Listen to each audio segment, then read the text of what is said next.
Good evening friends, कैसे हो सब। तो आज नाइट में क्लास दे रही हूँ मैं, यानी नाइट में ये अपलोड हो जाएगी और आप कल सुबह या फिर अपलोड होते ही देख लेना।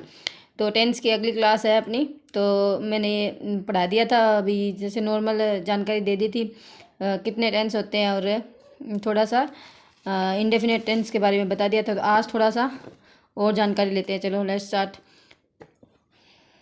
लाइट का थोड़ा सा दिक्कत है।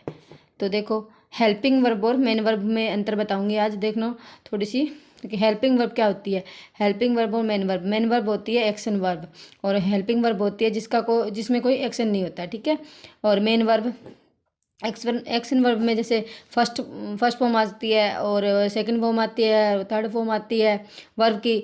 फर्स्ट सेकंड और थर्ड और वर्ब में आईएनजी लगता है और एस या ईएस लगता है। लेकिन हेल्पिंग वर्ब में ना एक्शन नहीं होता है, इसलिए इसमें फर्स्ट सेकंड थर्ड इसमें कुछ नहीं होता है, ठीक है। एस या ईएस भी नहीं लगता। तो यहाँ पे देखो, जैसे हेल्पिंग वर्ब में has a meaning, helping verb sorry main verb has a meaning, main verb एक मीनिंग लिए होती है, और हेल्पिंग वर्ब में no meaning. Helping verb has a no meaning, तो हेल्पिंग वर्ब में कोई मीनिंग नहीं होता। यहाँ जैसे यहाँ हेल्पिंग मेन वर्ब देखो, प्ले, प्ले है, राइट है, और कुछ भी लगा सकते हो। प्ले राइट, और जैसे ड्रिंक, ये वर्ब सारी कौन सी होती है, मेन वर्ब होती है। जैसे हेल्पिंग वर्ब तो इज विल, इनका कोई भी मतलब नहीं होता, कोई भी मीनिंग नहीं होता। इज लिख दे तो क्या मीनिंग होएगा, विल। और ये मेन वर्ब के रूप में यूज होती है, वो मैं आपको आगे बताऊंगी, ठीक है। तो यहाँ पे अपने को इतना ही पता करना है कि मेन वर्ब और हेल्पिंग वर्ब में क्या अंतर होता है। तो मेन वर्ब का क्या होता है, मतलब निकलता है, और हेल्पिंग वर्ब का कोई मतलब नहीं निकलता, ठीक है। जैसे यहाँ पे थोड़ी सी अपन क्या लेते हैं, मेन वर्ब और हेल्पिंग वर्ब। तो देखो, मेन वर्ब डू डज और डिड आ सकता है, ठीक है, डन भी आ सकता है।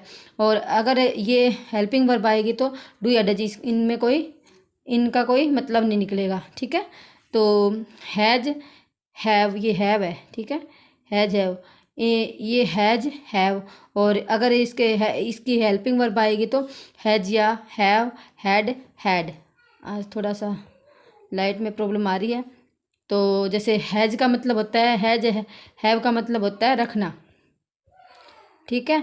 और यहाँ तक हो गया। और ये देखो यहाँ पे कि लाइट में बार बार दिक्कत आ रही है आज। Tense fill in the blanks, ये क्या आता है टेंस में। टेंस में अपने क्वेश्चंस आते हैं, फिल इन द ब्लैंक्स का क्वेश्चन आता है, correct form of the verb का आता है अपने। तो डू, जैसे डू या डज